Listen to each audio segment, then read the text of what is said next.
What's up, everybody? Welcome to the No Scrubs Allowed podcast. I was going to wear Suns clothes today, but some breaking news hit. Me and you both improved our football teams right before the podcast today. We record on Wednesdays, by the way, just for anybody that's listening a little later. But still, how are you doing?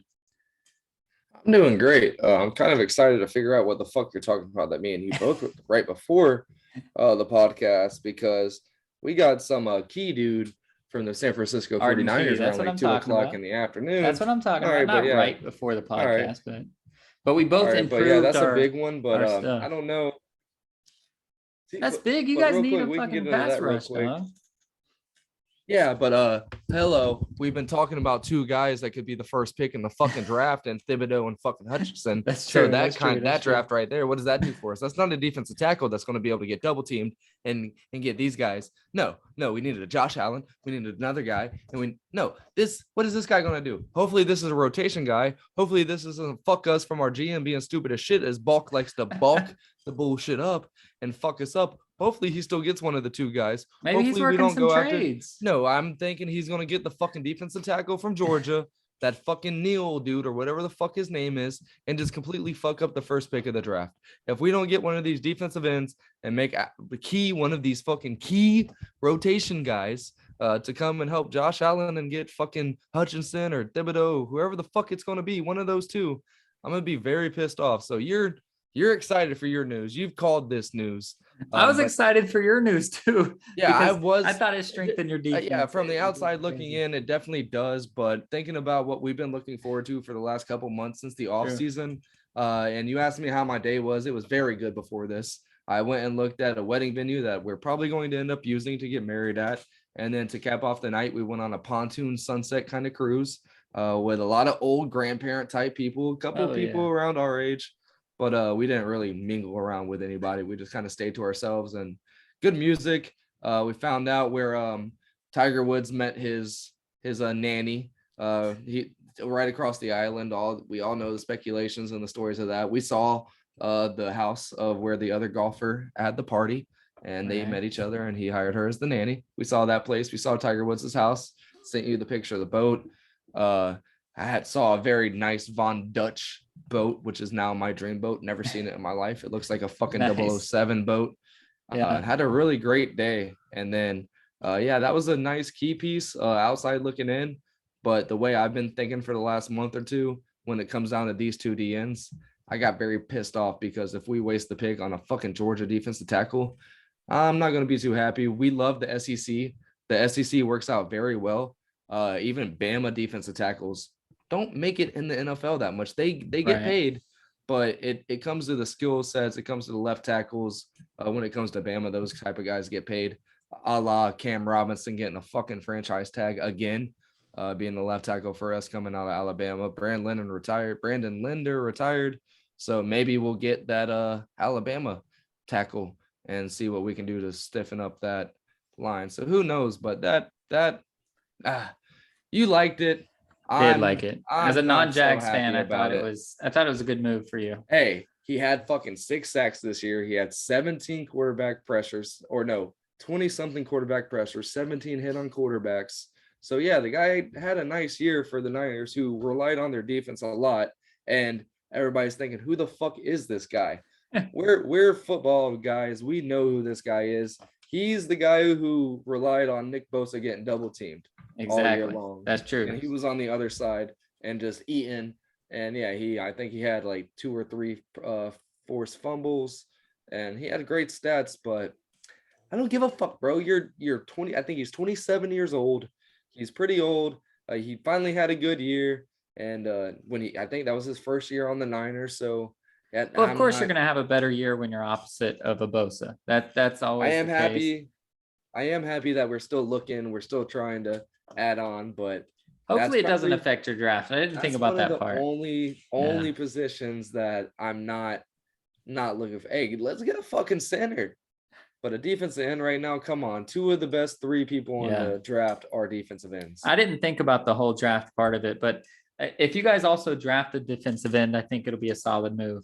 If that forces you to move and draft somebody else, then yeah, that could be a bad move, because I'd rather have Thibodeau or Hutchinson over But hey, this guy. if he's a life raft, I'm down. Yeah, exactly. If he's just a rotation guy that they just grabbed for basically free, then why not?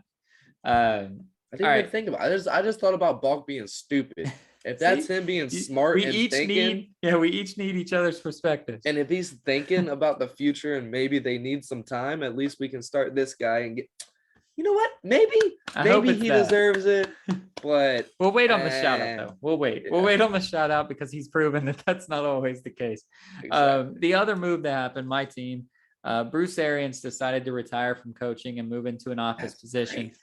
I said that he was going to do that as soon as we lost to the Rams. I said that Bruce Arians was done. I said Tom Brady's done. I said Bruce Arians done.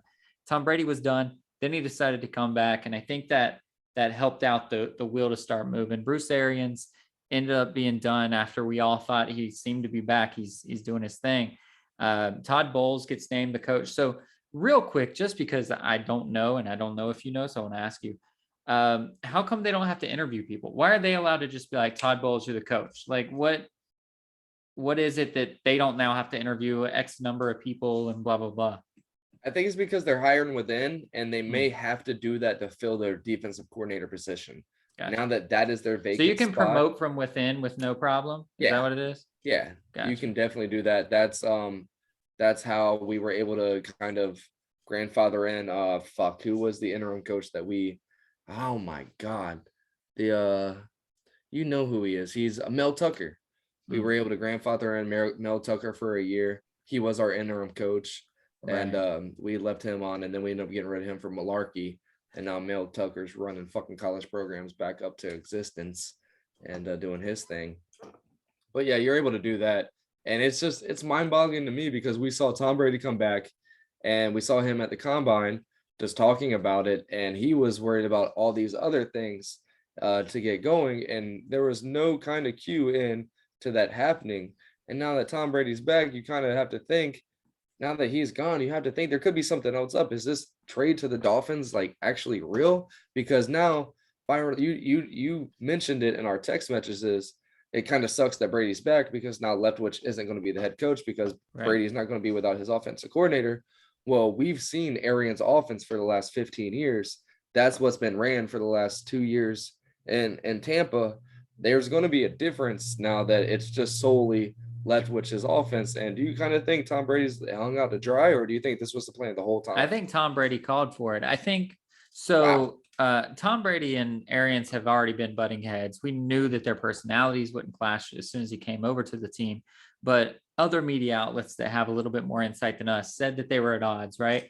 And when he came back, I think the bug was put into Brady's ear, and Mike Licht, or whatever his name is, Jason Light, however you say our GM's name. He was like, do you want Arians for another year?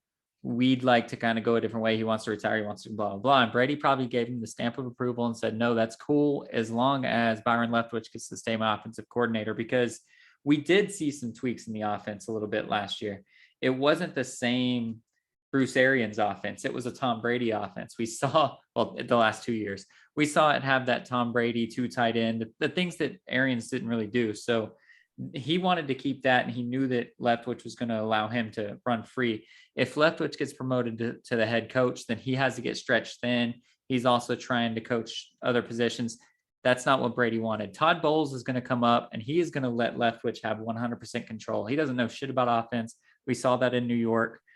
He doesn't know how to play offense. He doesn't know how to coach offense. He's going to let Leftwich do that, and he's going to do what he can do and just be a player's coach. I love Todd Bowles, but the Jets proved he doesn't really know offense all that well. So he's going to be a player's coach. He's a good man in that way. I love him in that way. So that's what this year is going to be about. And then next year is really when we're going to have to see if Tom Brady decides to leave or get traded or whatever it is he decides to do. That's where not being able to hire Byron Leftwich as the head coach might come back to bite us. But right now, this year, it's going to be good. I like it. Well, also speaking on Byron Leftwich not being a head coach, now that you're in the position you are, you have to kind of be grateful. Now you're looking forward. The grass seems kind of greener now that you kept Todd Bowles. He's going to be your head coach, and Byron Leftwich. me as a Jaguars fan, we were all left kind of clueless into why he kind of pulled out last second on getting that job. So yeah, the tables kind of had to be turned in for this motion to keep going. And it was just when to do it, when to kind of set it in stone and have it happen. But man, you got to think the inside kind of knew about this a month and a half ago. Yeah. Now that we're looking back on the pieces that happened, to think that Byron Leftwich isn't the Jaguars head coach is insane. But now it makes a lot more sense. But where do you think you guys are really going to be a lot better going on from here? I mean, Bruce Arians is responsible for fucking AB and being relevant. Fucking yeah, and then AB decided to leave halfway through the season. I don't give a fuck about him being good for AB. Kurt Warner, like so many fucking Arians was able to teach Leftwich and teach Bowles what he knows. Indy. So I think we're still set up for success. Listen, you said it whenever Brady first retired. We hired Brady on as a mercenary. It's not like we were going in some good direction. So like if Brady leaves and we're back down out of the playoffs, it's not like super unexpected. So I don't think we're trying to set ourselves up for the future necessarily. I think we're still just trying to win now. And I think the way we win now is not shake things up. Keep it in house, bring Bowles up, hire somebody to be a good defensive coordinator, and just keep it do you think as close as we can. Do you think it's kind of the way I feel like this 5-year contract for Todd Bowles is kind of fake? Like we all know it's not going to be 5 years. It could just be 2 years and he's going to end up somewhere else. And then Tampa's going to have to end up in a rebuilding and end up being that lower tier place wanting to go. Coach is just going to get stuck there until they come back into the fame they were. Yeah, listen, what's going to happen is eventually Brady's going to retire, right? And we decided to sign Bowles for 5 years because we don't know when that's going to be. We don't know if it'll be right after this year. We don't know if he's actually going to play to 50. We don't actually know. So we're going to put a long thing so that we don't have to cycle through coaches and risk Tom Brady doing something stupid. So we'll just lock that up. And as soon as Tom Brady leaves, we're going to have a shitty year. Bowles is going to be out, and then we'll just be doing our thing.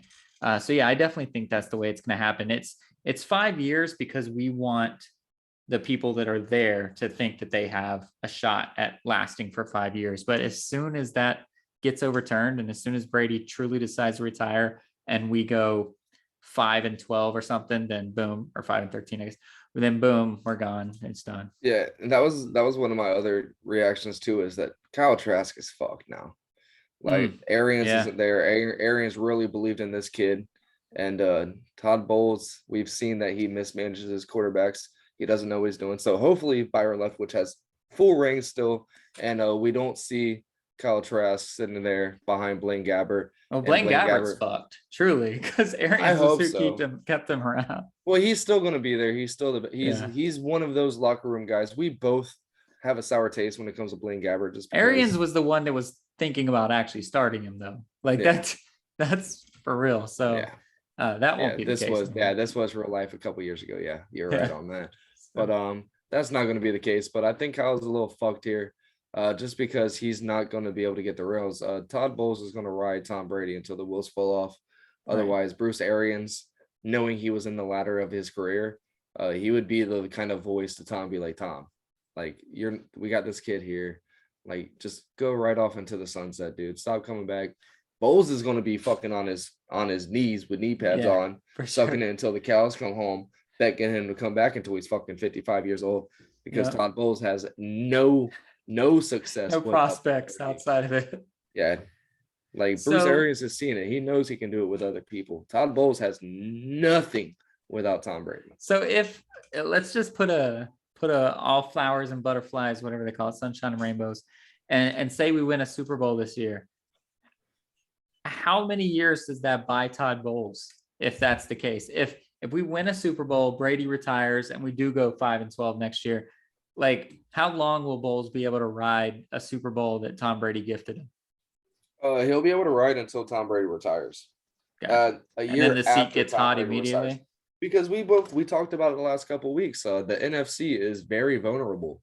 It's very easy. There's going to be maybe 3-4 teams at the end of the year right now, the way it is. and in any way computers, if we looked at a BCS projection and all that shit, the way they used to rely on computers, Right. it's I don't know what the fuck. Oh yeah, I do. But it's going to be the Packers and the Bucks 9 out of 10 times. Right. Every other team in that conference is just in shambles or an utter array, except the Vikings. But let's be fucking realistic. They're the same team that's been fucking off and getting 6-7 wins the last couple years after they got rid of Case Keenum and Stephon Diggs. So they're pretty much fucked. So yeah, I mean, you got to think it's two teams. You got a 50-50 chance. And we saw with the Bengals, hey, AFC teams can be beat. It just takes a couple of lucky times on defense. Stop that offense that the AFC has, and you're good to go. Yeah, no, I think this year, this year we definitely have to be the favorites. But I don't know what kind of direction Todd Bowles is going to take it in. And I do like him as a defensive coordinator. I don't know if I like him as a head coach, but I did say right after the season was over that I was scared that we were going to lose both coordinators. I thought we were going to lose Leftwich and Bowles. So the fact that we still have both of them and we're able to stay in-house and move forward, I'm extremely ecstatic. I don't know how long it's going to last, but like you said, we are literally just riding by Tom Brady's pants. So it doesn't matter how long it lasts. It lasts as long as it lasts, and we're happy for all of it. So I don't care as long as it lasts more than one game. You still have the same front office that drafted the best rookie safety in the last fucking 15, 20 years, coverage wise. That is, I mean, we've seen the Legions of Boom or whatever the fuck they were called, where they had those two freak ass. Well, and they drafted Vita Vea, and they drafted. We have good draft picks.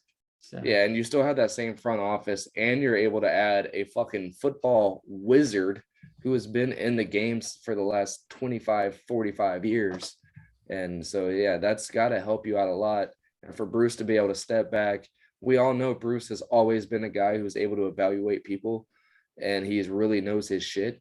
So to just have to worry about that and not have to worry about week to week shit he has to do, and he could just be in the GM's ear, you have to think the next fucking month and a half, 2-3 months before the season actually ramps up here in August, you are going to be able to get some guys. So what sort of word do you think Arians is putting into this GM's ears? Now, obviously, he's had a lot of influence even as a head coach for the last few years, but what direction do you think he's going to lead these guys in? Because he doesn't normally play with the Pat Mahomes type quarterbacks. He doesn't do the mobile, crazy quarterbacks. That's not been his game. I think that what's really going to help out is he's been able to talk to Byron a lot and know what Byron likes to call. Right. And so now that he's not in that atmosphere anymore, he's more up in the air. He has more say when it comes to who they need to get. And he's that, because GMs aren't always right there. They don't always know what's needed. So to have the old head coach who's an offensive coordinator who handed it over to Byron and kind of sculpted him into who he is right now, he knows what that team needs, what that offense needs. And so now you have an offense, and we all know Todd Bowles is a defensive genius too. Right. Like you cannot take, we both agree, head coach, we'll see in Tampa, but defensive coordinator, dude's a fucking genius. Like dude knows what the fuck to do. He can run it. Tampa's used to a 3-4. The Tampa 2, he's going to be able to get fucking in there and really do a lot more work with that now that he's the head coach, and get his guys in there and not have to kind of relay the message on. So now you have Bruce there doing that for the offense, and I think that's going to help that team out a lot. And if those three guys are there, for who cares if Tom's there? If Kyle works out, if they pick another guy, if they get Malik at the end of the draft this year from Liberty, it's like anything can happen. And if they're able to get a quarterback, those three guys can really bring that franchise into another kind of, I wouldn't say they had a what do you call it? When you dynasty? Yeah, we didn't have a dynasty. But they can lead that into continuing that above par average of winning ways. Yeah, and as long as the NFC stays easy, which I think it will for the foreseeable future, then we'll have a good shot. All right, so we weren't actually going to talk about the NFL too much at all today, but there's not a lot of huge things happening. But let's move to what I was going to start with, and it's kind of bittersweet because it's looking like shit right now. But the USA officially qualifies for the World Cup. while we're recording. So it's not happened yet, but Costa Rica would have to go on some sort of tear. They're up to nothing right now. So we're going to win or not win. We're going to make it to the World Cup, but we're going to back in with a loss to Costa Rica, which means we're going to drop below Mexico because Mexico's winning now too. But looking forward, we should be in Pool 2 for the World Cup. So we're looking at the best, in my opinion, the best U.S. team, top to bottom, that we've ever seen. I don't think we have the best players that the U.S. has ever had, but when you look at all 11 people, this is the highest average player that I've ever seen. So what do you think we actually can expect come this winter whenever we're playing the World Cup? Because if we don't get out of the group stage, it's a failure, in my opinion, if we are in that second Absolutely. pool and we're expected to. Absolutely. So what we're used to in the World Cup, we're used to winning games 2-1, 3-2 type shit like that. Well, we're not so offensive minded, and we're not going to get so like it's not so disastrous on the defensive end now. And so Right. I think that's going to help us out a lot more. 2-0 is kind of fucked right now. That's not a good taste in your mouth going into World Cup. But Costa Rica needs that win. They're playing Yeah, desperate. So. and we're probably relaxing. I haven't looked at the stats or anything, but we're probably not starting people we'd usually start. People probably starting that would get in the 60th minute type shit going on right now. Right. But we're way more soccer minded than we have been. As Americans, we like to show off our guns. We like to show people, hey, we can fucking score. Yeah, we can score on anybody. Yeah, well, you can score 1 or 2 times, but your defense is fucking ass, so you're gonna lose 5-2 in the fucking any game that fucking matters. Well, we've kind of flipped it around, and hey, if we can score 2-3 goals, we're good because we're only gonna give up 1 or 2 goals. At the same time, all those blowouts haven't happened in about a year and a half, 2 years since I've been watching. So I'm excited for it. Like you said, this is kind of our best case scenario to get out of the group stage, but it's going to take a lot of offensive power at the same time. As we've seen, these people, it's just everywhere right now. March Madness is fucking crazy. Yeah. Italy's out for the second time in a row. It's just the way the leaf is falling off the tree nowadays. Like everywhere, people are athletic as fuck. It doesn't matter how much training you have. It's just the human race as genetically coming around. We're just all fucking freak as fuck nowadays, even as we were 30 years ago when we were being born. It's just a different breed nowadays, and people have access. Everybody, even in these off-site countries, Costa Like Rica, Senegal, and they have these fucking things that's called a phone that they can go on their Google and look up how to train and find a fucking training program and do it. If they don't have stairs, they can fucking build up stones and fucking wood and shit. And everybody can get it nowadays. It's not like you have to pay thousands of dollars to go get learned and teached and all that stuff nowadays. You don't have to move to another country the way like these kids, like if someone in North Macedonia, the team that beat Italy, if there was any kid with promise, they had to move to England before they were like 7 years old. Yeah. Or else they had no chance. Now that's not necessarily the case. It's still sort of the case, but like you said, with internet and stuff, it's not as much the case. You can be seen from anywhere, and that's huge. So yeah, it's stretched way more than it ever has been. So it's definitely this is gonna be one of I think the sweeter ones for us. Just Italy not getting in again, us finally getting back in, right, and just all these crazy ass fucking countries getting to where they've never been before, and us being amongst them and just enjoying the ride. This is gonna be fun, and it's gonna be a good trip. I think we do get out of the group stage, but like you said, it's gonna be tough. It's definitely gonna be a lot of anxiety if you're a soccer fan. If you're a casual fan, tune in for the last 30 minutes every single game, or be ready for a fucking heart attack and lose some hair, because like I didn't see anything about this Costa Rica game, but I guarantee you we gave one up in the first 15 minutes, and it was just fucked from there on in. So it's going to be a fun ride. It's going to be a bumpy ride, but we definitely have a chance to get it done. Is Pulisic? Yeah, is he on for the ride? Yeah. So the thing is, yes, he is. He got a hat trick against Panama. He's doing his thing. But the weird part about it being in Qatar is it's not going to be played during the summer like it always is, because it's like 130 degrees down there. So they're going to move it, and it's going to be played in November, October, November, around that area, which is That's whatever, fucked. except for the fact that Chelsea's going to already have started their season. Yeah. So all of these leagues, primarily the EPL, where the best of the best play, but La Liga, Bundesliga, all those leagues will have been started up. They start up around August. So they're going to need Pulisic. It's not like the summer where you can say, like, fuck it, we're not playing him during these dumb off-season friendlies because he's got a World Cup. They're going to need him. So we're hoping that he's not injured, not tired, not any of those things, because they're going to have to play him. And all that's going to be the case with everybody. It's not like US is special, but everybody's going to have their best players be just getting grinded by the club team. So it's not as just restful and happy and everyone's healthy. We're going to be hopeful that everyone's healthy, but yeah, if everyone healthy is healthy, then yeah, Pulisic is our captain, and he's in rare form right now. He's doing his thing. Yeah, he is. That's why I was making, but I didn't even know that. I didn't know that it was pushed back. It was going to be, damn, that's going to suck. That's going to fuck up a lot of things, even for the EPL, like you said. That's going to be the biggest. They're going to have to take one of those breaks like hockey takes for the Olympics and shit.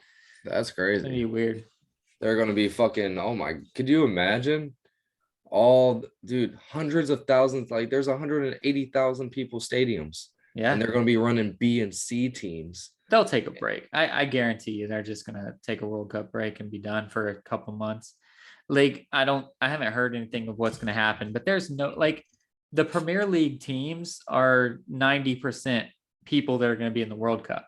So like they're going to, but West Ham and Tottenham and all that shit, they're gonna be fucking licking their chops, being like, and anybody with an Italian superstar is like, fuck yeah, let's get some dubs. Let's sign those Italians, baby. Hell yeah. Fucking, what was the Netflix squad that kept getting Sunderland relegated? Or whatever? Yeah, Sunderland. They're like, yeah, let's get back up there. Let's move up to yeah, no, I'm sure they'll take a break. I can't imagine. I mean, the world revolves around the World Cup. Much more so than the US does. Like us, and even the two of us who actually follow sports, we don't know what it's like to be over in those countries. Like the city stops, the whole country stops. If you're in Portugal, if you're in England, even if you're in Brazil, those countries stop. So I can't imagine their leagues are going to keep going. That's why we need to get famous, so you guys can get us over to the fucking English Premier League stadiums and go watch for real games. For real. All right, so that's soccer. That's something that I just wanted to bring up. But it did suck that it came on the heels of a loss. But anyways, moving on. So basketball, which is what I was, like I said, I was going to wear our jerseys. The Suns have clinched the number 1 seed. And we seem to be rounding into form. There is a half-hearted talk. It's not true talk, but people are starting to ride the Devin Booker train for MVP. Again, he's not going to get any first place votes. That's not what I'm saying. But we're getting into the notoriety. We're going to win the West by potentially 10 or more games. We are truly the best team in the regular season this year.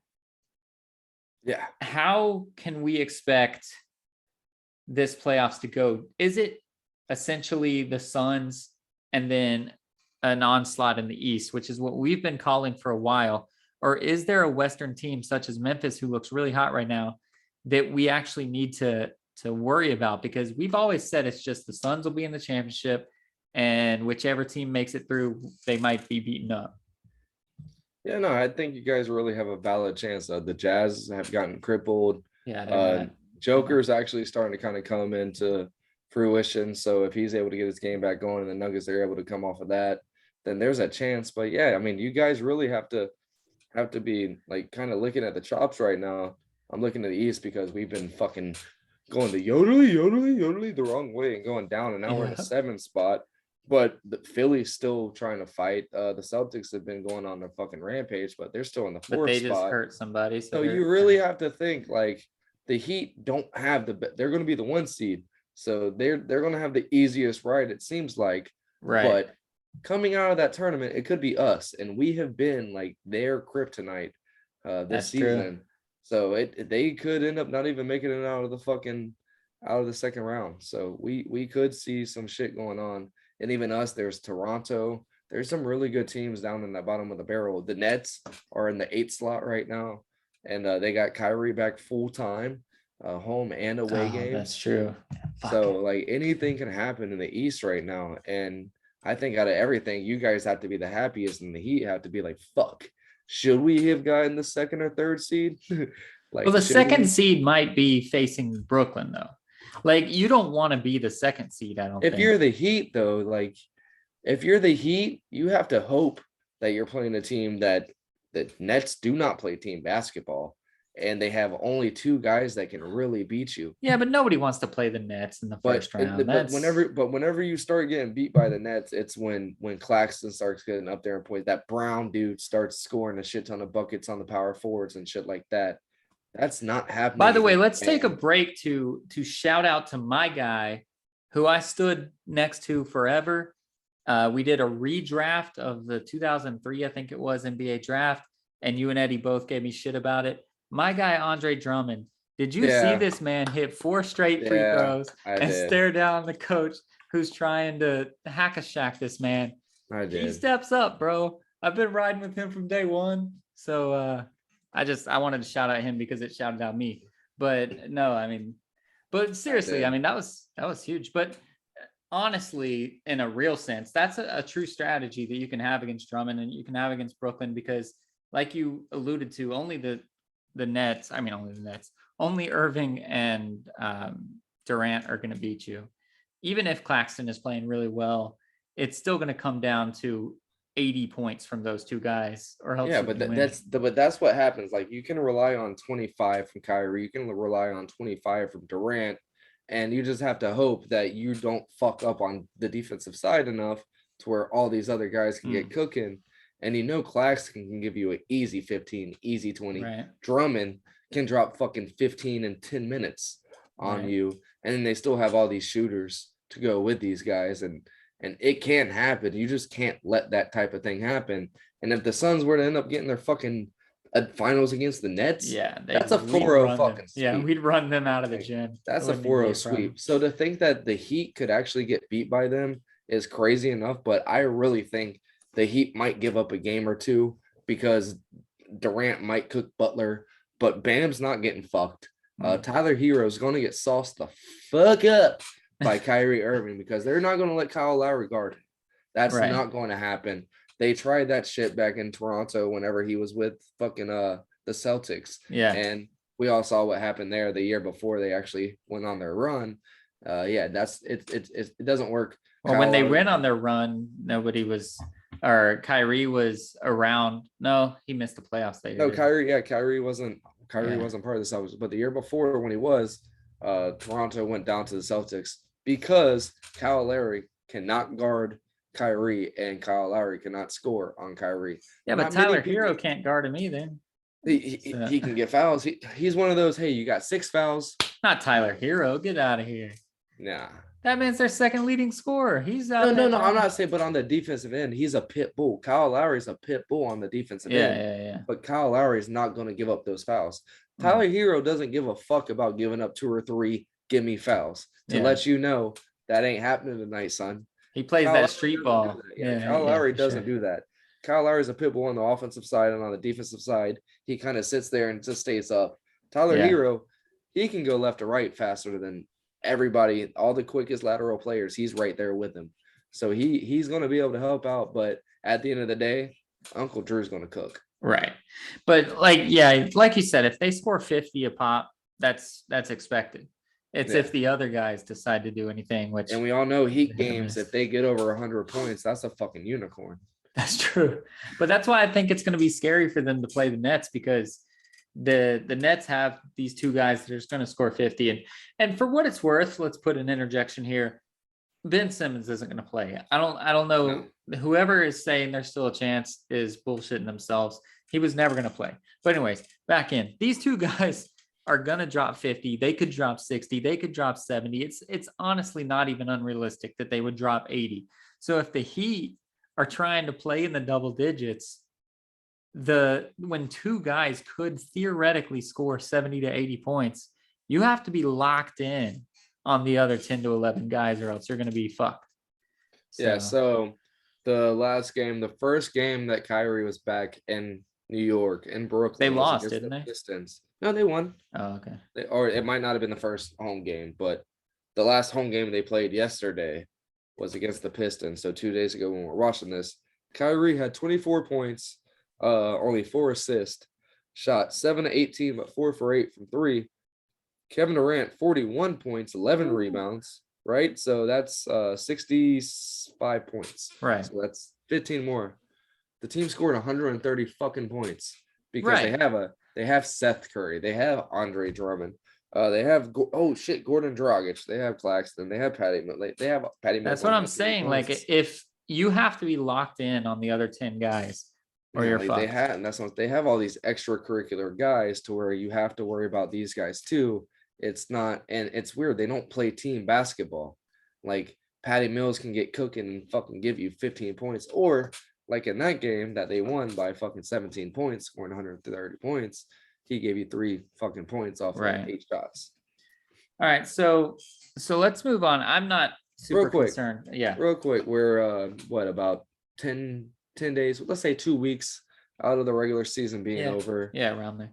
Your biggest East Conference worry right now? The same as it has been since day one. Milwaukee Bucks. Okay. I'm the most scared of Giannis Antetokounmpo. I'm not even scared of the Milwaukee Bucks, but like I am scared of that what he did against Joel last night. Like, holy shit! They let him loose. They took the braces off. They said, "Listen, you've been in regular season mode this whole year, and people are starting to sleep on you again because they're stupid. Let's show them what's up." And he went out there and he destroyed the 76ers. And I'm scared of that man. Philly. That last second block, that block was nice, which is literally what he did to DeAndre Ayton. It won them game 5. Like, that's what I'm scared of. I'm scared of him. I'm not scared of any team whatsoever. I'm not scared of Kevin Durant. I'm scared of Giannis. And that's the only thing that I think can beat us in a championship. Yeah, and what are they? They're down there too, I think. I think they're the 3rd seed right now. They're second right now. Okay. But that whole top 4 is really fluid, so. Yeah. It was a lot more fluid before we started going yodeling. Right. So before we move on from basketball, I did want to talk about you guys because I know you're a homer, so I'll get your pick first. But Cade Cunningham is coming charging, and Mobley got a hurt ankle. When you look at the season as a whole, Mobley's going to have it far and away. But you know how voters vote. Are you scared of Cade Cunningham making a little push at the end and taking this thing? No, because when it comes down to the voters at the end of the day, I think they're going to look at the whole as a whole. I'm more worried about Scotty Barnes and what Toronto's been able to do. They're actually over us. They're the 7th seed right now. He's part of that team. So, no, I'm not worried about Cade Cunningham, who's not even going to be in a fucking play-in bubble. Yeah, but this man is putting up – he's proving – listen, shout out to Cade. He's stepping up and he's saying, like, I was the first pick for a fucking reason. But yeah, the whole year. Yeah, but at the same time, he wasn't doing that the whole year. He's been doing that for the last 2 or 3 weeks. Whenever that whole organization realizes, hey, we're probably going to be in that lottery draft. So it doesn't matter what the ping pong falls on. Go out there and do work, bud. Show us what you got. So that whole team's young as shit, and they're doing their thing. But no, I think at the end of the day, when it comes to the voters, I'm more worried about Scotty Barnes. And hopefully he's not able to keep going and surging with that team, because if he's able to average even the same as Mobley, he could end up getting the nod because they're the 7th seed right now. I don't give a fuck if Cade ends up averaging 16, 17 points a game. I'm not worried about it. Mobley, I think, is at 13, 14 points a game. He's obviously the best pick in the draft. And for this season, for sure. I mean, he is the rookie of the year, and I think he's still going to win it. I think Cade's going to be second, though. And I think if you do like a 5-year redraft, 10-year redraft, I think it's going to be Cade and Mobley that you're worried about, that you're thinking about. Because Cade, dude, nobody watches Detroit games. I've been watching the last like couple weeks since they've turned it into the mode you're talking about, where they're like, whatever, dude, just let the boys cook. Dude is good. He's a really fucking good player. Yeah, he is really good. He's really fast. He's tall. He's lanky. and he's the whole package that you want from really a point forward that's a designated point guard. Yeah. But we're just He's gonna what have everybody wishes Ben Simmons was. yeah, we're just gonna have to hope that it keeps going into his favor. Yeah. That he stays on a team that the ball can flow through him and that they're willing. Because once he gets a guy, if he ever gets a Bradley Beal type guy, his numbers are going down. It has to flow through him. I think what Shane Bay is the next leading. Sadiq Bay is the You're next trying to whitewash Sadiq Bay. Get out of here. Is the next leading. Well, his fucking blonde bleached hair kind of fucks himself. Right. But he's the next leading scorer on that team. So, I mean, once he gets a guy in there that's guaranteed 20, 25 points a game, that could definitely fuck up. But hey, right now, while that offense is flowing through him and he's option A, B, and C, yeah, get them buckets, bro. Get them numbers. Worry about that check coming up in 3 or 4 years. Well, the top 5 picks aren't going to change that either, because if he gets Chet, if he gets Jabari Smith, if he gets Paolo Banchero, maybe Jaden Ivey. Jaden Ivey's a scorer. But if he gets any of these other dudes, like, he's still going to be option A, B, and C. And those guys are just going to help him. So it's huge. That would be weird though. If the Pistons got Chet, that's 2 guys over 6'5" that do not get in the paint. Yeah, I don't think they'll get Chet. I think they would get like a Paolo or somebody.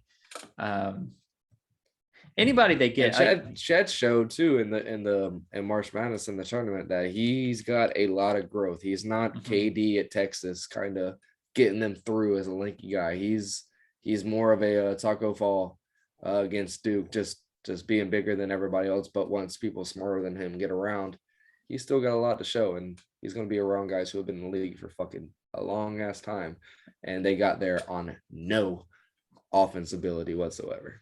I watched a lot of Chet, obviously, in the tournament, and Gonzaga struggled. This man shows signs of everything that's going to make him a number 1 pick. But the problem is he's not consistent enough. Now, listen, if he over 3 or 4 years turns every one of those highs into consistencies, he's going to be Kevin Durant. He's going to be Giannis. He's going to do it. But for the first couple of years, that's just not the case. So it's going to be a team, I think, more like the Houston Rockets or somebody that's like, listen, fuck the next couple of years. We just hope he hits on all these things. And because he's not going to do it next year. You're going to have to sign. You're going to have to draft like a Jaden Ivey if you want it to be next year. Yeah, so the thing with Chet, like Draymond Green is probably the best offensive, not big man, right? That you can think of. But every team, Wendell Carter for the Magic, y'all have Sarge. He's one of those really high IQ. Play Kevin under Love, the basket. Yeah, Kevin Love for the Cavs. Like a lot of teams have these knockoff Draymond Greens because he's one of the elite of the elite when it comes to high IQ, just weird hands, putting offensive players in a position that you want them to be in type things. And Chet's going to take, I'm thinking like 3, 4, 5 years to be able to really understand that and get the size to where he can to really control that. Right. KD didn't need that shit. KD was lighter, taller, more lanky, a lot slower than Chet is at this point in time in his career, but he had more of an IQ than Chet does, and he was able to control these guys. We saw that in the tournament with Texas. What was that? 2008, 2007, a long ass time. It was a Florida championship, wasn't it? No, that was because Greg Oden in Texas. I thought he got for the same year. Greg Oden and Durant. No, was it 2007? I think it was. Because Greg Oden was the team we beat. Because he was still Supersonics, and that happened in 2009, I think. Because Greg Oden was the team we beat in the championship, right? Yeah. And so that was Greg Oden. He was the first pick over Kevin Durant. So it was that year. Damn, yeah, you're right. Holy shit. Yeah, so that's been a long while now. But I think Chet will be the number 1 pick because of all those flashes that we've seen. I don't think. I think what has that been? 10, 15 years, 15 years, 14, 15 years, we're going to be looking at Chet, not in the same way because Kevin Durant's just a fucking freak. Right. But we're going to be looking at a guy who's over 7 foot tall, who can shoot a 3, who can back somebody down, and who also is going to be able to leap up and fucking swat people's shots, help defense, perimeter defense, everything KD does. We're going to see that. And I don't even think it's going to be a bad. You hear me all the time saying this guy on the Wish app. I don't even think it's going to be like that. I think it's going to be maybe a Facebook marketplace kind of thing. Just a little. Well, listen, Kevin Durant Kevin Durant is a pantheon guy. He's a top 10 all time. Like he's a super guy. We're going to be looking at more of like that Dirk Nowitzki level, which is fucking huge. If you draft a guy that ends up being a Dirk Nowitzki level career, you're super happy. But he's going to be a Dirk Nowitzki level career of a Kevin Durant style player. And that's amazing. Like if you can get that from him, you're happy. So let's take a break from no scrubs allowed and let's talk about scrubs allowed, and let's talk a little bit about the scoring title, because the only reason I want to mention is because LeBron is doing everything in his bag to try to win this thing. He's scoring 30 points a game and then taking off for 2 weeks and then taking off for 2 weeks so he doesn't mess up his average. But the thing is, Giannis is catching wind of it. Now he's dropping 40 points. He doesn't give a fuck. LeBron still needs to play 3 more games. He has 55 games. He has to play 58. So looking at the rest of their schedule, they have Utah. He's already not playing Utah. They're playing New Orleans, Denver, Phoenix, Golden State, Oklahoma City, and Denver. He has to play half of those games. He's going to play Oklahoma City for sure. That's the one he's going to play because they suck. All the rest of these teams are playoff teams. How do you think he works this into his injured ankle and his magic? Because he's got to play if he wants to win the scoring title. What is he going to do with the rest of the season? Dude, I don't know, and I really hate that this is actually a thing. Like I think it's hilarious because he is going to go down as just a stat stuffing loser. He's not even going to like. This is hurting his argument against Michael Jordan, and that's why I think it's funny. And you know me, you know I hate the motherfucker. But when it comes down to being the best basketball player of all time, it's LeBron James, the shit it's no competition with me, and I still think the motherfucker's a bitch and a half. The best basketball player, the best basketball winner of all time, Michael Jordan. The best basketball competitor of all time, Michael Jordan. But as a player on the court, you have to give it to LeBron. But there's got to be like an asterisk or maybe 15 that makes out the word bitch next to his name in every place in any fucking history book that you put him in. Because like you just talked about, the fact that we're talking about him lining up the 3 games that he has to play, knowing that he's probably only going to play 4 games. And the reason he's going to play that 4th game is because he only scored 25, 20. And he's going to have to score 40. He's going to have to score. Exactly. Yep. Is the only reason he's going to play the 4th out of 6 games is fucking preposterous. The other, Joel Embiid, playing every fucking game he's healthy in. Fucking Giannis. Every fucking game he's healthy in. Anything they can do. Both of them are going to have over 75 fucking games played this year in a fucking league where you can literally say, hey, this guy needs to take a break. He's played for fucking 10 games straight. It's in the league policies. He's allowed to do it. Day off for rest. Done. These guys say, fuck that. I don't need it. Joel Embiid jokes about it all the fucking time when his teammates don't play. Tobias Harris in games because they need day off. They need breaks. He likes to talk shit about the guy who needed a whole fucking season and a half off for health reasons and says, get the guy out of here. And then you have this guy over here who's fucking almost 50 years old and doesn't need a back brace. He does like to lay down on the hardwood floor, which I agree with. Well, that's Steve Nash, baby. I have tile floor. I'll get down there every once in a while and try to stretch. I do that shit for sure. But yeah, I understand. But at the same time, you're going to be realized as a staff stuffing sucker motherfucker. Like it's annoying as shit. And if it comes down to like him and the MVPs, if there's any way in the award show, whenever they do the slideshow of the 3 people, if he's part of that, that'll be the worst. Because the fact that 58 games, there's nothing we can do about that. That was an agreed upon thing back when stats were stats, and that's what that inquires. So that's whatever. But the fact that he's doing it to such a fucking T to where it comes down to the end of the season, it doesn't sit right with me. And I really hope he could just fucking sit on a cucumber full of fucking tacks. I think what he's going to do, he's going to play New Orleans on Friday. He's going to play Denver on Sunday because those are both home games. There's 0% chance he touches the floor in Phoenix. He will not. That defense, we'd hold him to single digits and he'd be out of the fucking race. He's not touching the floor in Phoenix. He won't play in Golden State. He'll play Oklahoma City. He'll have his 58 games. If he has the scoring title, he'll sit the last game of the season. If he doesn't have the scoring title, he'll play the last game of the season because he'll just go for whatever the number is. Game? It's Denver. It's at Denver, but the time is to be determined because you know how the TV markets work. If he's fighting for the scoring title, he'll be the last game of the night. Yeah. And he'll know exactly how many points he needs to make, and he'll play for sure, without a doubt. Those are the games he's going to play. So if you like LeBron, check him out those days. If he plays against the Phoenix Suns, please play against the Phoenix Suns, LeBron, because we will shut him down. I don't think we want. He doesn't. That want also makes me happy too, because this is kind of the end of his tenure. He's going to be around for a couple more years. So if I live to be 65, I'll have more than half a life of enjoying the NBA without that cocksucker on the floor. And I cannot wait to see what Adam Silver and the NBA does when they're not fucking babying their schedule and their TV ratings and all that shit around one fucking person.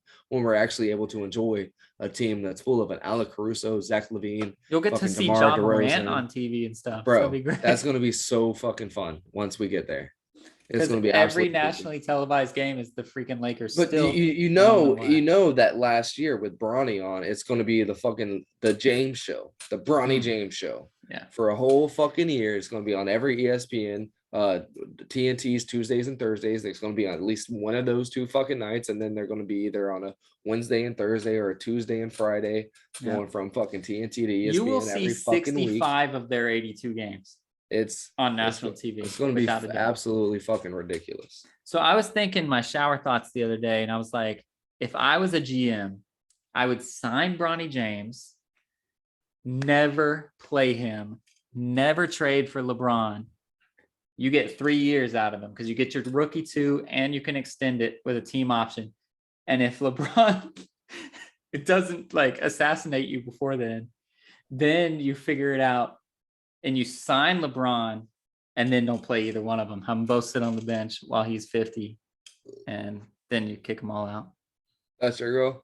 That would be what I would do. I'd sign LeBron, or not LeBron. I'd sign Bronny to the biggest fucking contract ever. Draft his ass. And he'd never, draft him first overall. I'd trade up for his ass. Draft him first overall, never play. Never touch the floor. I wouldn't even let him practice.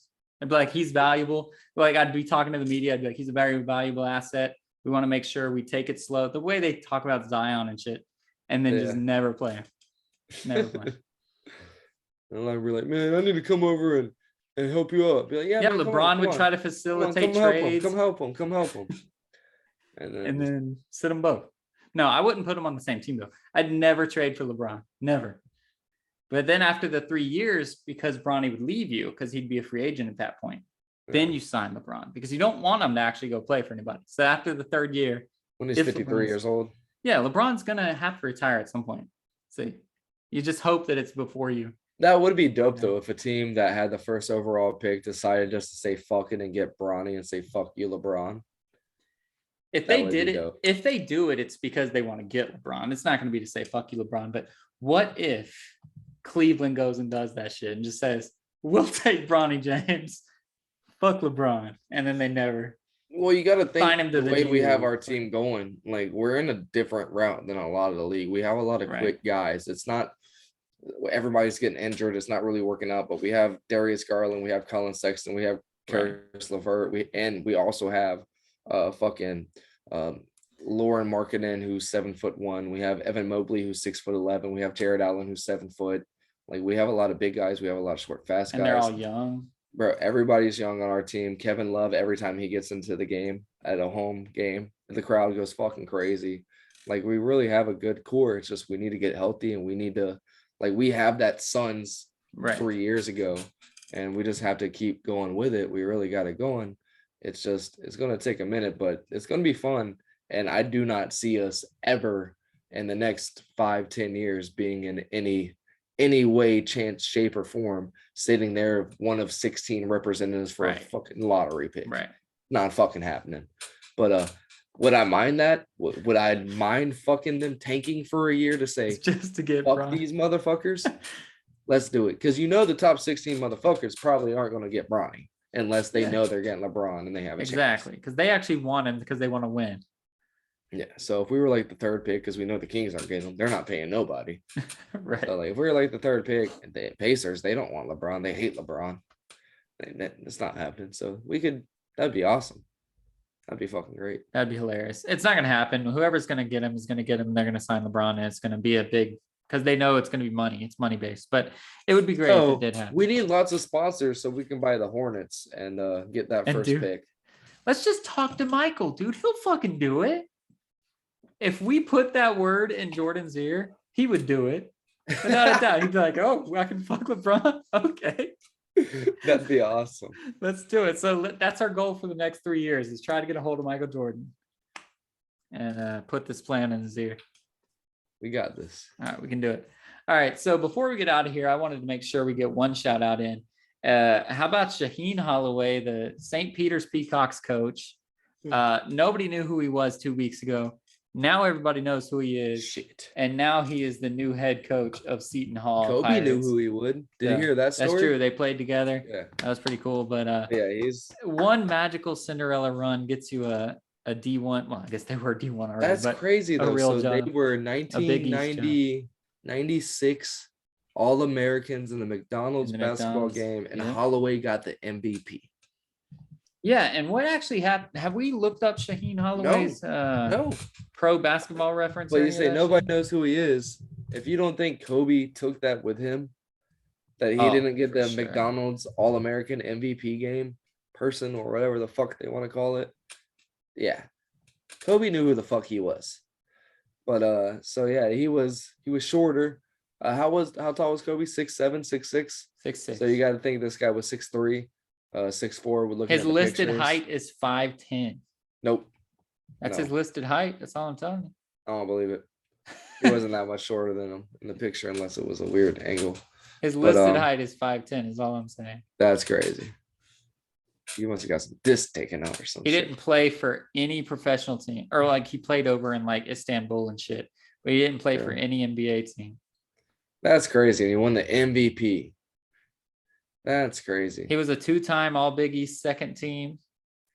So he was a pretty good player, but yeah, All-Star, All-American Game MVP in Point 96. And he better have been the fucking point guard. What else would you do at 5'10"? Doesn't say, but I would assume he was the point guard. Well, some people who don't point guard.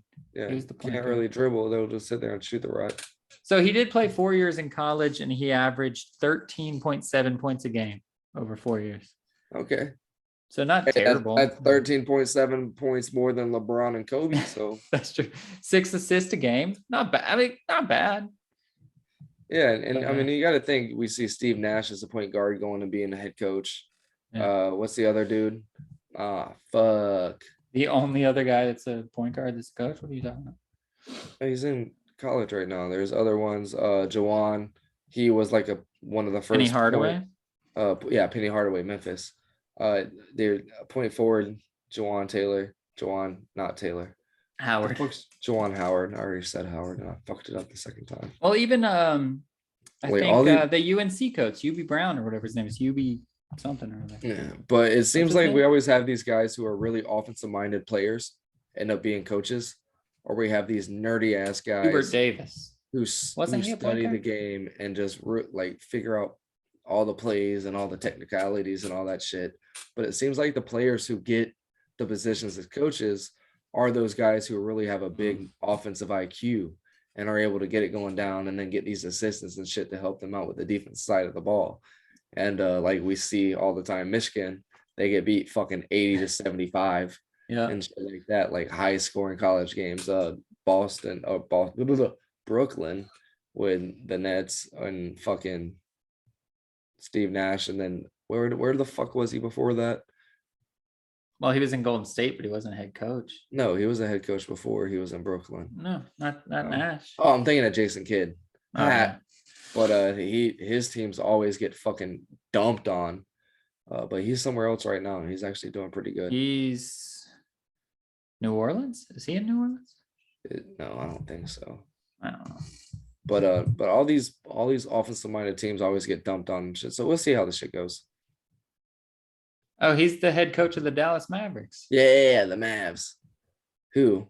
get fucking dumped on. I mean, they beat the Cavs tonight. Fuck them. But yeah, it's weird. It's weird to see. I didn't But, know that Jim Carrey got fired from the Mavericks. When did that happen? I don't think he got fired. I think he was just old and probably battling Oh, cancer again. True. Jim Carrey. You piece of shit. I always think he looks like Jim Carrey. Carlisle. Yes. Shout out to but, Rick Carlisle. I do like it. But yeah, no. So we'll see what happens. Hopefully, he's able to go. I mean, St. Mary's. They're actually St. Peter's. obviously no. He's with St. Mary's now, right? He just got He's with Seton Hall now. Big Seton East, Hall, baby. yeah. Seton Hall, not St. Mary's, but we'll see. I mean, the Pirates had a coach that came up 3 or 4 years ago and moved on. So we'll see what happens. It could be a stepping block, or we could see him go in and actually do it really good. But you got to think going into a place like St. Mary's, his mindset, his skill set, and what he's able to do in recruiting, getting fucking 20 really good guys, and then the only really good white guy in the fucking New York area who's named Doug to go in, and like he's going to be able to do a lot more than he was in a place. Did you see their gym compared to every other gym that they faced? Dude, that was nuts. So to go to a place where they're actually going to be able to spend money, and they're used to spending money on their basketball program, and that being one of the only things their college is known for, you got to be excited for him. But at the end of the day, when it comes to the big boys, he's still going to get rumped all the time. But he's not going to be a 15 seed anymore. He's going to be like a 4 or 5 seed. He's going to be like 4th in the Big East, and he'll still be like a 7 seed and be able to do some shit. No, I think he'll be able to get in there. Like, you got to think that the way these guys recruit, like, you got to think if Coach McDermott was ever to get out of Creighton, who's still always in the their fucking conference. tournament. That's where they're going to be. Yeah, but they're always in the tournament. But if he would ever go somewhere else, like, they'd be able to recruit a lot better. If he went to a better school in the Big East that had more players to get. He is in the Big East. That's what I'm saying. Yeah, but now he is. He was in a fucking place that we never. No, I know. I'm saying what I'm saying is that he's going to be having to go against the McDermotts, and that's still a good squad. He's not going to do amazing. He's going to be all right. I think his recruiting, the way he was able to recruit for the fucking, that's what I was trying to get to. The way he's able to recruit for the fucking Peacocks, you get a shit ton of really good guys and one fucking really great white guy in there who's able to do really fucking good. Yeah, fucking Doug Edder. Like, that's a testament in itself. So to be able to go to the Big East, I think that's going to be a boost into what they're able to do. But you could see how that team won and how that team lost. They were coached by a fucking retired point guard, and he's going to get trampled in the fucking Big East at the end of the day. Yeah, dude. Villanova's going to kill him. Creighton's going to kill him. Providence is going to kill. Like, he's going to take a few years to figure that out. But what I forgot to talk about last week, I was so pissed that we forgot to talk about it last week. I was going to talk about it really early this week, and we forgot again. How do you feel about Todd Golden as the Gators head coach, the guy that coached San Francisco? He's our new head coach because Mike White decided to go fuck himself. And No. Go to Georgia. No. I appreciate Mike White. Not at Georgia at all. Fuck him. If he went to any non-SEC school, I appreciate Mike White. But what has he done for us? What has he done for us? He went to Georgia to go fuck that fucking program. That's true. He helped us get rid of Georgia. I appreciate you, Mr. You should have went to Alabama. You should have went to Auburn. You should have went to a really good basketball program. So fuck them up. But the fact that you went to Georgia with no credibility, with really no basketball IQ, the only sports thing that you have is your last name. Never even won the NIT. Yeah, you have your last name. That's all you have. You have your last name, and it has nothing to do with black or white. It's just his whole family is really in sports. All of them, everybody, ADs, coaches, fucking tennis instructors. Yeah, they're all into doing something. So, and that's really all he fucking has. So the fact that he went to Georgia, I appreciate you from the bottom of my heart, and I think this is great. From our football program to our basketball program, that's what we're really known for there in our men athletics. And I like that we're getting completely fresh starts, and we're not pulling out the fucking mush champs and all these just trying to bring Bruce Pearl over or some bullshit. Pulling shit out. We're really getting guys that have worked on their craft, who have earned these positions and are really ready to go to work and continue to build their name. They're not trying to keep their name sake. They're trying to build it. They're trying to keep it going. So they still all have a lot to prove. And I'm excited. They're all hungry, and we have a lot to look forward to. We're definitely already up there with football and recruiting classes, which we haven't been. We had a couple guys pull out, but it's been good so far. And I think basketball is going to be the same way. It's going to take a couple years, but yeah, I'm excited for it. It's still the University of Florida basketball. They're Right. still going to bring a lot of guys in, and I have no idea what this guy is, what he has to offer, what his actual coaching tactics are. But I do know it's a fresh face. It's not somebody coming from a big ass school, and there's not a lot of pressure on these guys coming in. So we're going to have a lot of these guys coming in, knowing that they're going to have a chance to really build something Yeah. and put their footprint on it, and not hey, you're going to get babied in here. You're going to get coddled in here. I'm Mike White. Oh, you just come in. You're part of the Florida Gators. No, listen, I'm nobody. I come from nothing. You're part of the Florida fucking Gators, and we're going to be happy the fuck that we're here, and we're going to work our asses off, and we're going to be somebody to fucking beat. All I know is that this man went through the grind, and it doesn't normally fit the Florida bill. So I'm kind of excited that our AD went that way. He's Israeli. He played in the Israeli league, those macabre Tel Aviv school things you hear about, but you don't know how good they are, but you hear all these guys come to the draft. And they used to play for Maccabi Tel Aviv and all those guys. So that's where he played. And then he coached for this team that I live on the West Coast, guys. I truly thought the West Coast Conference was just Gonzaga and St. Mary's and a bunch of high schools. This man brought San Francisco through the West Coast Conference. He beat St. Mary's this year. He beat Gonzaga this year. He gets them to a tournament. So clearly he knows how to build from nothing. I can't imagine San Francisco, if they would have made the Cinderella run, the pictures of their gym would have looked the exact same as the St. Peter's gym. There's not going to be much there. So I'm excited that that's the direction we went, because we do normally go for the Will Muschamps. We do normally go for those big name type people. So I'm very happy that we said, you know what, both in football and basketball, we're trying to grind. Let's reset the culture. Let's figure it out. And let's give these guys a few years and start it out. So I'm happy about it. He coaches, clearly a good coach. I literally only watched one game of him, and he lost to Murray State in the tournament. Yeah. That's the only game I've ever watched. But I know, because I looked at his history, that he beat the Gonzagas and he beat St. Mary's and that he did these things. So I'm excited to see what he can do. And clearly he's a good coach. And the same exact thing you said about Holloway, if he can recruit those guys to San Francisco, and if he can get San Francisco to do that, what can he do at Florida? So I'm super excited about it, but I forgot to talk about it last week. So we had to. Yeah, and he's one of those guys who's really invested. There's not a lot of time off when it comes to the San Francisco basketball team. Right. A lot of the guys talked about whenever they were talking about him leaving, is he really implemented a structured, sound way to go. And I think that's really going to help him out in Florida, because those guys, they're going to San Francisco because they couldn't get into the bigger name schools. Right. And they're thinking they're going to be able to slack off. They're going to be the best guys on the court.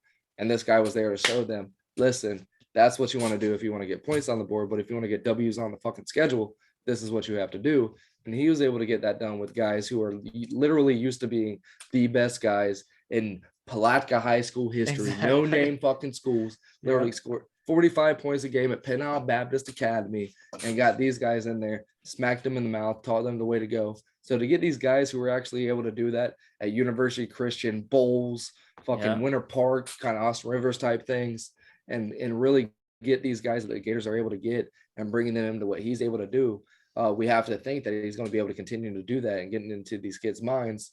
And that's going to help us out a lot, instead of having these Mike Whites who kind of cater to these guys and baby them. This guy doesn't give a fuck where you came from. He knows what he wants to get done, and he knows what he's got to do to get there.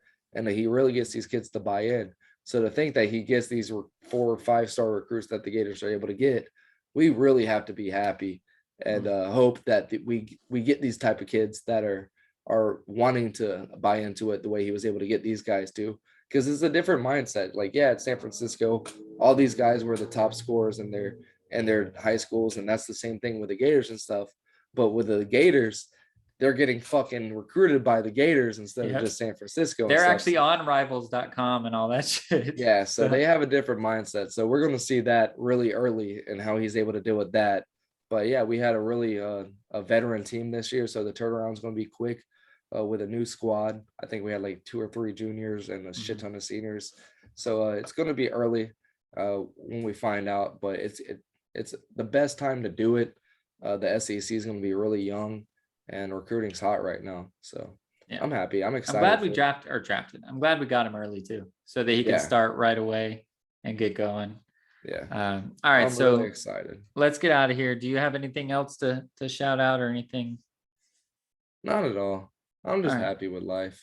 Cool. I'm happy with life too, man. Shout out to you and your girl. Shout out to me getting an excuse to go back to Florida for a little bit. Hey, Shout out to the Gators again, though. But the big four, it's not called the big four. The final four is this weekend.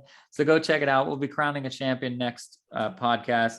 It's the Blue Bloods. It's exactly what we expected, right? It's the 4 schools that, if you had to write it down, that's who it would be. No, it's already been a crazy year. Yeah, it's a couple 2 seeds, a 1 seed, and then an 8 seed, but it's been a fun year, and it's going to be a fun year. Coach K's last ride. So shout out to all those people. That's insane. It is. North Carolina, Duke, Final Four, first time ever. Coach K's last ride. If you're not fucking amped for that, you're not a sports person. I don't give a fuck if you're just used to baseball, if you just love professional basketball. That's got to get your fucking dick hard if you're a sports fan. Yeah, exactly. And then Kansas Villanova waiting on the other side. It's no slouch. It's a real thing. So check in, tune in, watch all these things, man. It's too crazy. There's too much stuff. And as always, be a stud, not a scrub.